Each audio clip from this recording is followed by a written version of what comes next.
नमस्कार दोस्तों, स्वागत है आपको एक नए वीडियो में। दोस्तों, क्या आप किसी ऐसे मुंजिया के बारे में सुना है जो पीपल के पेड़ पर रहता है और यह रात के समय लोगों का शिकार करता है। यह अपनी जिंदगी में आने वाले इंसान की जिंदगी को नरक बना देता है और अंत में मरने के लिए जबरदस्ती कर देता है। दोस्तों, आज मैं आपको एक मुंजा से जुड़ी हुई एक सच्ची कहानी बताऊंगा। इसे जानने के बाद आपकी भी रूह कांप जाएगी। अगर कोई लड़का अपने मुंडन के 10 से 14 दिनों के भीतर किसी भी कारण से मर जाता है तो वह एक प्रेत बनती है, एक ऐसी आत्मा जिसको मुक्ति नहीं मिलती। इसी का नाम मंजिया है। इसकी आत्मा इतनी ज्यादा बेचैन होती है कि वह रात के समय पीपल के एक पेड़ से यह दूसरे पेड़ पर भटकती रहती है। कभी कभी बहुत ज्यादा खतरनाक हो जाता है, खासकर जब कोई तांत्रिक इसकी शक्तियां इसका गलत इस्तेमाल करता है। यह किसी को नुकसान ना पहुंचा सके, इसलिए प्राचीन काल से इनके पीपल के पेड़ के साथ बांध दिया गया था। इसीलिए जब भी कोई लड़का मुंजा बनता है तो वो प्रेत बनकर पीपल के पेड़ पर रहने लगता है। लेकिन यह कोई आम आत्मा नहीं होती, इसके पास बहुत सारी खास शक्तियां भी होती है। यह बहुत ज्यादा पावरफुल भी होता है और खतरनाक भी। मुंजा केवल रात के समय ही लोगों को अपना शिकार बनाता है। यह अदृश्य होता है, यह किसी को भी नजर नहीं आती। लेकिन उसकी एक बहुत बड़ी कमजोरी होती है कि इसको अपना परिवार के लोग इन्हें देख सकते हैं। मुंजा अगर किसी के शरीर में प्रवेश कर जाए तो यह उसका मार सकता है और पागल भी कर सकता है।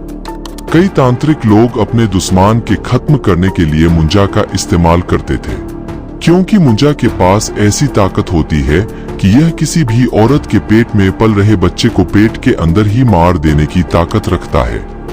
मुंज इतना ज्यादा पावरफुल होता है कि किसी भी तरीके का मंत्र, किसी भी तरीके का जादू आपको इससे नहीं बचा सकता है। लेकिन इससे बचने का एक बड़ा आसान तरीका है। अगर मुंजा किसी के शरीर में प्रवेश कर जाता है या किसी को परेशान कर रहा होता है तो मुंज का यह श्राप 7 पीढ़ियों तक चल सकता है। लेकिन अगर मुंजा से दिल से माफी मांग ली जाए, उसकी नाराजगी को दूर कर दिया जाए, तब मुंजा का दिए हुए श्राप को खत्म किया जा सकता है।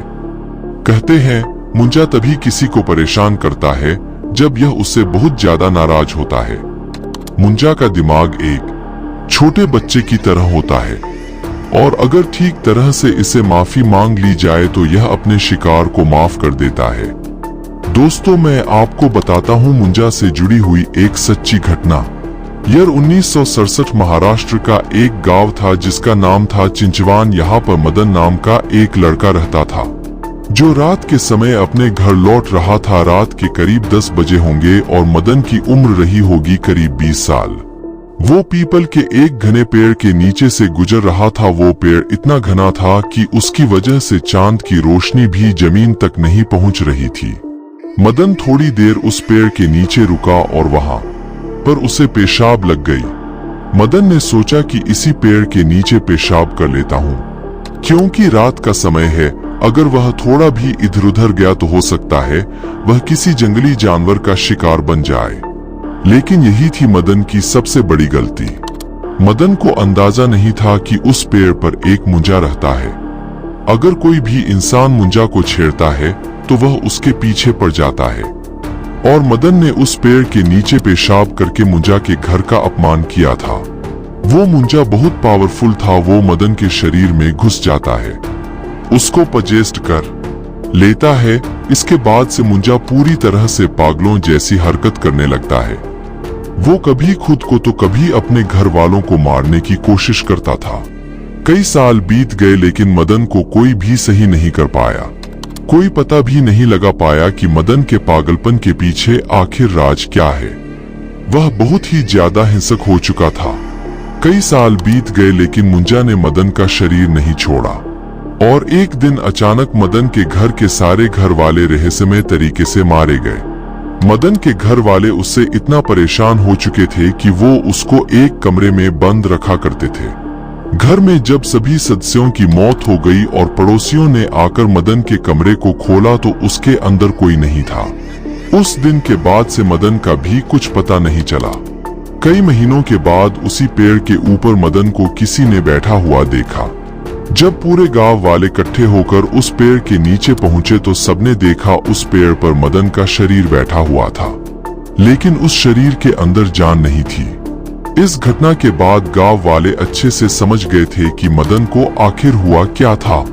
इस घटना के बाद से उन गांव वालों ने इस पेड़ के नीचे से निकलना बंद कर दिया। शहर के लोग गांव की इन प्राचीन इन कहानियों को अंधविश्वास बोलकर ठुकरा देते हैं।